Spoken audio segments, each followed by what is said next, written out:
Hi friends, कैसे हैं आप लोग। आप देख रहे हैं शाही पाठशाला और मैं हूं बीके सिंह।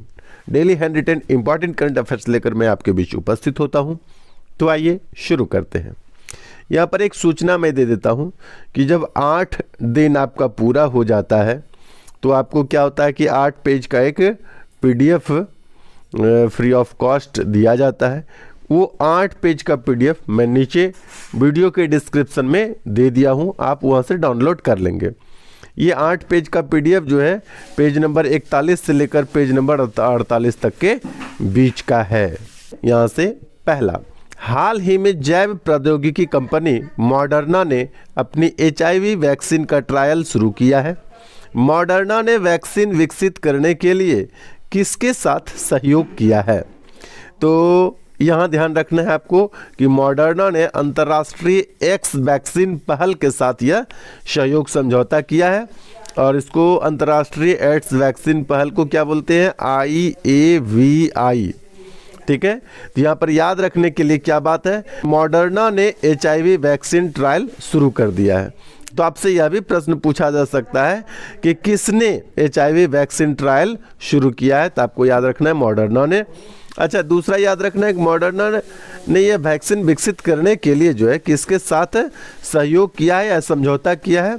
तो आपको उसमें जवाब देना है IAVI यानी अंतर्राष्ट्रीय एड्स वैक्सीन पहल। आइए नेक्स्ट है, 29 जनवरी को हर साल भारतीय समाचार दिवस के रूप में मनाया जाता है। इस दिन हिक्की का बंगाल गजट पहला भारतीय समाचार पत्र छपा था। तो हिक्की का मतलब होता है यहाँ पर जेम्स अगस्टस हिक्की। ठीक है, यहाँ पर मैं जानकारी दे दूं कि 29 जनवरी 1780 को कोलकाता में जेम्स अगस्टस हिक्की की बंगाल गजट अंग्रेजी भाषा में छपने वाली प्रथम समाचार पत्र था। इसका प्रकाशन 1782 में बंद कर दिया गया था क्योंकि अंग्रेजों को आभास था कि यह समाचार पत्र उनके शासन को नुकसान पहुंचा सकता है। तो याद रखिएगा यहाँ पर कि 29 जनवरी को हर साल जो है भारतीय समाचार पत्र दिवस मनाया जाता है। क्यों मनाया जाता है? क्योंकि इसी दिन बंगाल गजट का क्या होता है, पहली बार प्रकाशन हुआ था। ठीक है, आइए नेक्स्ट है, ऑस्ट्रेलियन ओपन 2022 में ग्रैंड स्लैम महिला एकल को किसने जीत लिया है? तो ऑस्ट्रेलियन ओपन 2022 में ग्रैंड स्लैम महिला एकल का खिताब जो है एशले बार्टी ने जीत लिया है। और एशले बार्टी कहाँ की है? ऑस्ट्रेलिया की है। अच्छा, इसके रनर कौन रहे यानी सेकंड विनर कौन रहे? तो ये डेनियल कॉलिंस जो है इसको हरा कर एशले बार्टी ने ग्रैंड स्लैम अपने नाम कर लिया है। उसके बाद नेक्स्ट है, हाल ही में हॉकी महिला एशिया कप में भारत को कौन सा पदक प्राप्त हुआ है? तो भारत ने कांस्य पदक प्राप्त किया है। अच्छा, ये हॉकी महिला एशिया कप का कौन सा संस्करण था? तो ये 10वां संस्करण आयोजित हुआ था। उसके बाद नेक्स्ट है, 26 जनवरी कार्यक्रम के अंत में होने वाले वेटिंग द रिट्रीट सेरेमनी में बजाया जाने वाला धुन जो है अवॉइड विथ मी, याद रखिएगा अवॉइड विथ मी, ये अब नहीं बजेगा, इसको प्रतिबंधित कर दिया गया। अच्छा, तो प्रतिबंधित कर दिया तो उसके जगह पर कौन सा शामिल किया गया, ये आपसे प्रश्न पूछा गया है। तो अवॉइड विथ मी के बदले ए मेरे वतन के लोगों ये धुन बजाया जाएगा। यहाँ पर मैं जानकारी दे देता हूँ कि वेटिंग द रिट्रीट है क्या, इसको सुन लीजिए। दरअसल गणतंत्र दिवस के तीसरे दिन 29 जनवरी को इस समारोह का आयोजन किया जाता है। किसका? वेटिंग द रिट्रीट का।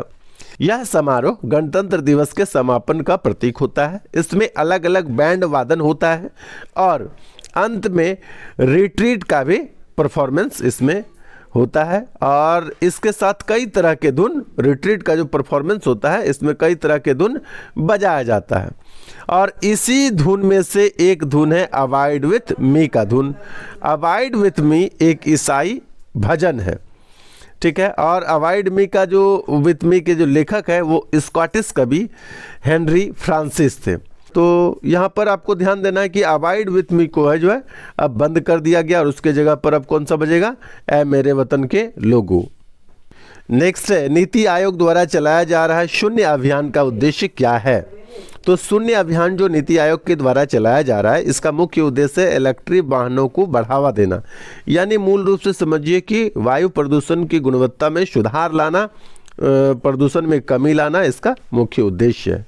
ठीक है, नेक्स्ट है विश्व के सबसे बड़े समुद्री लॉक कैनाल लॉक। ठीक है, समुद्री लॉक जो है इसका नाम क्या है, कैनाल लॉक का उद्घाटन जो है किस देश ने किया है, तो ये एम्स्टर्डम ने किया है। एम्स्टर्डम एक शहर का नाम है और ये किस देश का है, नीदरलैंड का। तो याद रखिएगा कि सबसे बड़ी समुद्री लॉक क्या नाम है इसका, कैनाल लॉक, एम्स्टर्डम नीदरलैंड में ये उद्घाटन हुआ है। नेक्स्ट है हाल ही में बिहार की किस महिला को उच्च शिक्षा निदेशक बनाया गया है। तो बिहार की महिला को उच्च शिक्षा निदेशक बनाया गया है, तो नाम है उनका डॉक्टर रेखा कुमारी। डॉक्टर रेखा कुमारी को उच्च शिक्षा निदेशक नियुक्त किया गया है। उसके बाद नेक्स्ट क्वेश्चन बिहार से रिलेटेड ही है। बिहार में प्रकाशित होने वाला पहला हिंदी समाचार पत्र कौन था। तो बिहार बंधु जो है बिहार में प्रकाशित होने वाला पहला हिंदी समाचार पत्र है। 2-3 बात याद रखिएगा। सबसे पहले कि बिहार में प्रकाशित होने वाला पहला, अच्छा पहला में भी पूछ रहा है कि हिंदी समाचार पत्र, अंग्रेजी या उर्दू बांग्ला ये तीनों में से नहीं, हिंदी समाचार पत्र, तो हिंदी जो था वो बिहार बंधु था।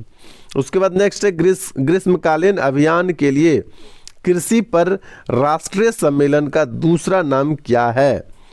तो ग्रीष्मकालीन अभियान के लिए कृषि पर दूसरा राष्ट्रीय सम्मेलन जो है ये जायद सम्मेलन है।